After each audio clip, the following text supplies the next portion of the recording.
Okay, I think we'll get started. So today we're going to have a lab introducing interrupts, and in particular going to be looking at the one feature that is the interrupt on the GP2 activation. And there are a number of other interrupts, but that's the one we'll focus on. We'll learn a little bit about the INTCON register, and then also a little bit about structuring the program and this org directive, because you need a different component of your memory to house the interrupt, whatever you want to have happen on the interrupt. And so that is a little bit tricky there. And in fact, this has been, for me, learning this has been the most frustrating part, at least in what I've experienced so far, and that is trying to get this all to work correctly. And actually, I've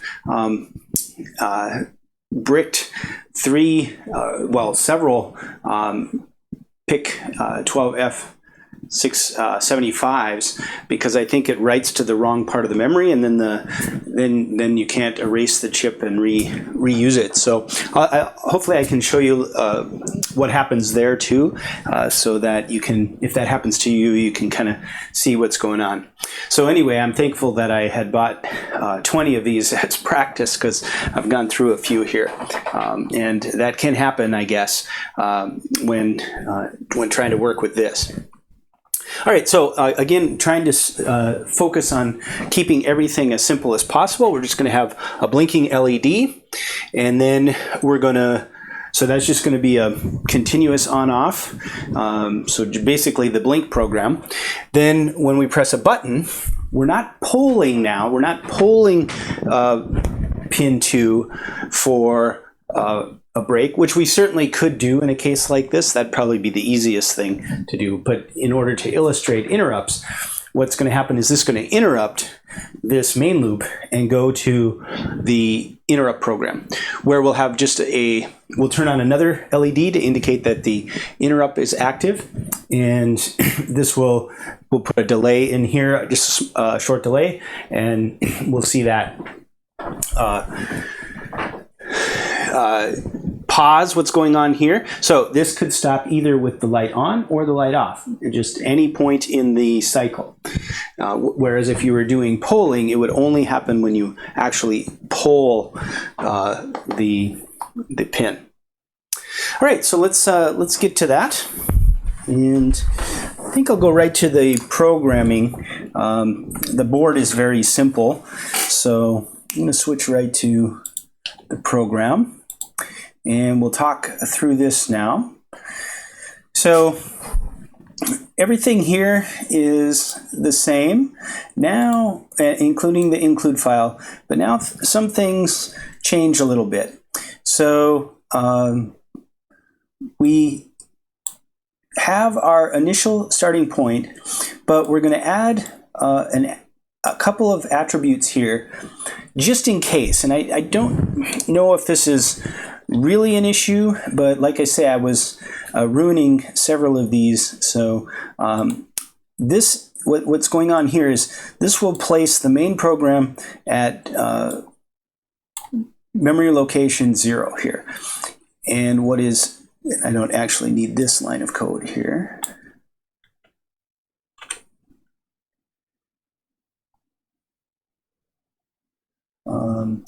Yeah, so I'm going to just clean this up a little bit here. Make it a little easier to read. So this is still the same. It's telling the program counter where is the main, and then to go to main. But we now need to indicate where that interrupt needs to go. And that can be done with the org directive. And typically for this microcontroller, the interrupt is placed at position 4 here at memory 0004. And all you do here is you just say org 004, and then go to the, you can call this function anything you want, but this is, we'll call it interrupt service response or something like that, ISR. So this is a this is the first extra bit that we're going to need. Now let's go into, again, this program is going to have two parts, a main part and then a main loop part. And so everything here is as we've done before. So we're changing these all to just a digital response. We need the pin GP2 to be an input pin because that's going to receive the button press. And then we need pin 1 to be an output and pin 5 to be an output. I think that's this one here. So we will have on pin 5 an LED that will light up when we're in the interrupt part of the program, and then it'll turn off when it goes back to the main part of the program. So that gets moved into the tris. Now here's new stuff, and we need to, now let's look at, and I just want to show here the two banks. So the INTCON is on bank 1, and that's what, and so was status. So over here we shifted to bank 0 so that we could get the CMCON fixed up, and then we switched to bank 1 so that we could get ANSEL, and then normally we would switch back to bank 0, but first we have to stay here and deal with the INTCON register. So let's look at that now. So that's on page 13 if you want to follow along in your data sheet. So here's our register, and we're going to work with bit 4, so 0, 1, 2, 3, 4. This is the interrupt enable button. So this will enable, so let's look at bit 4. This is going to enable the GP2 interrupt, which is what we want. So we want an external interrupt on the GP2. So we're going to change that to 1. So we set bit set the 4th bit of INTCON to 1, and that sets this up. Then we need to go to the options register, and let's see, where is that?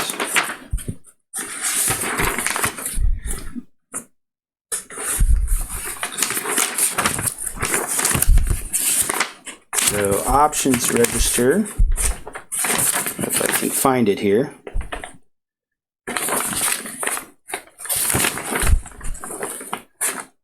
Page 12. Oh yeah, there it is right here. And so we're going to look at bit 6, and this just tells the interrupt, do you interrupt on the rising edge of the pulse or the falling edge of the pulse?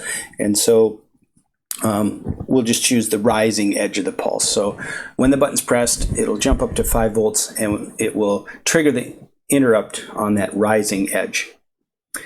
Now we have to come back to the INTCON and look at bit 7. This is the global interrupt enable. This is easy to forget, but this always has to be turned on. So yes, we're only working the GP2 interrupt, but we also have to turn on the global that turns on all the interrupts. So if that's off, then that takes precedence over the others, and it will turn, it will disable all of them, even if they're on. So if this line wasn't here, that would not open up those registers, or sorry, those interrupts. Okay, and then finally, status bit, we got to shift back to bank 0 because we're going to want to be dealing with the pins, and they're on bank 0.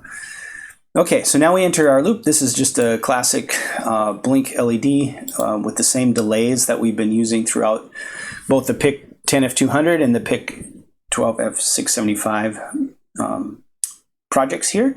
So this is exactly the same. Now, now we go to the ISR. So that's what was getting kicked. We're getting kicked to if we get an interrupt. So when we get an interrupt on by the button press, we go there. And so we've got to, I think this is bit set 5. This is okay. We're moving to bank 1. and then we move to bank 0 here. So we're going to move to bank 1. That gets us back onto the bank that the INTCON is. And so let's go back and look at bit 1. So that's this guy. That's the interrupt flag. So that will go to a 1 whenever there's an interrupt. And so we want to clear that so that we don't hold that up all the time. So we always clear that when you go into the interrupt. You're going to clear that so that it resets itself. Now it will continue until it hits the return from interrupt. So it's okay to clear that here. You could clear it anywhere you wanted, but we'll clear it here. And then we'll move back to bank 0 because again, we're going to use that pin. Now we're just going to dump 255 into some open register. So this is moving a literal 255 to the register, and we're just going to decrement that down. And so this number here will cause a slight delay in the interrupt. So the interrupt will get a chance to see that we're in the interrupt. It will freeze our blinking LED, and then it'll send us back. And it sends us back when this counts down to 0. We'll skip this loop and we'll come out and do this return. Okay, so that's the code. Still not a huge deal, just a couple of important things. This org directive, that's something we haven't seen before.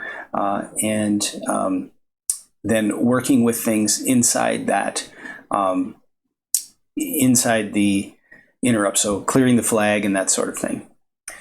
Okay, and then once it's done with the delay and it returns, it should just go right back into the loop.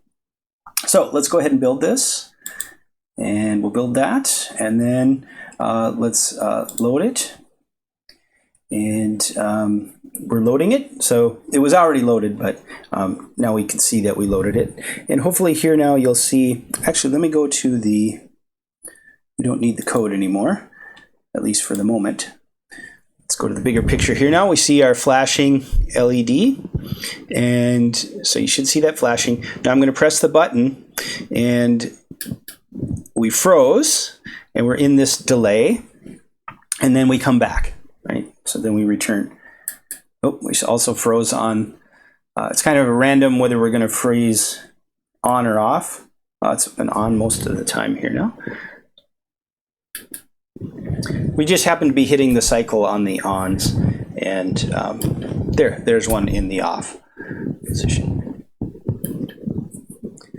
And it comes back, and it will come back here. Okay, let's go back to the code and change that just to show that we're really doing something in that interrupt. Let's go back to our code here, and let's shorten this delay here. So let's go, let's see, let's try 75. So we'll build that and execute it, or send it to the chip. Oh, this happens. So this is,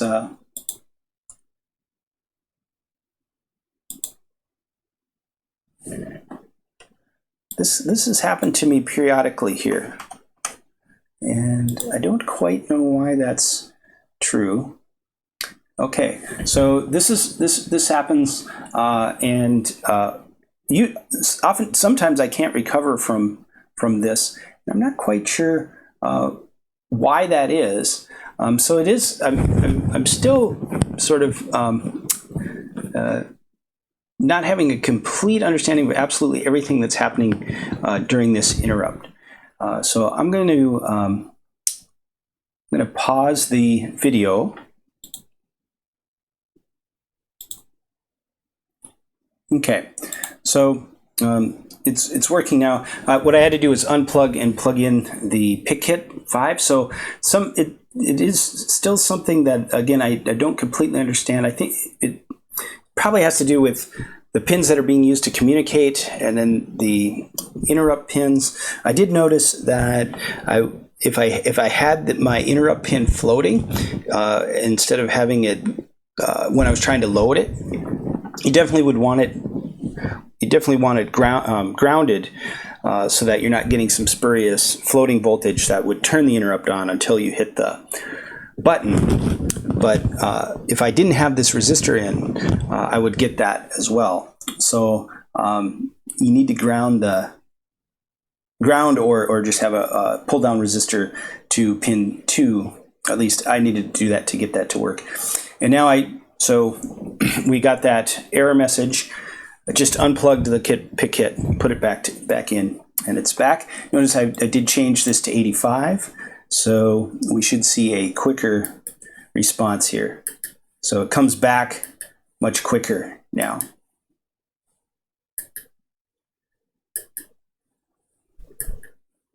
So let me turn that back to 255.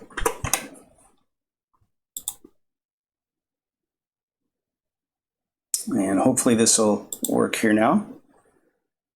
Yep, good. So now we should get a our long delay again. So that's our longer delay in there. All right, so that's the basics of the interrupt. You can do some extra coding in here if you need to, and have something else happen that may be important to your experiment during the interrupt process. All right, but with that, that will conclude this lab.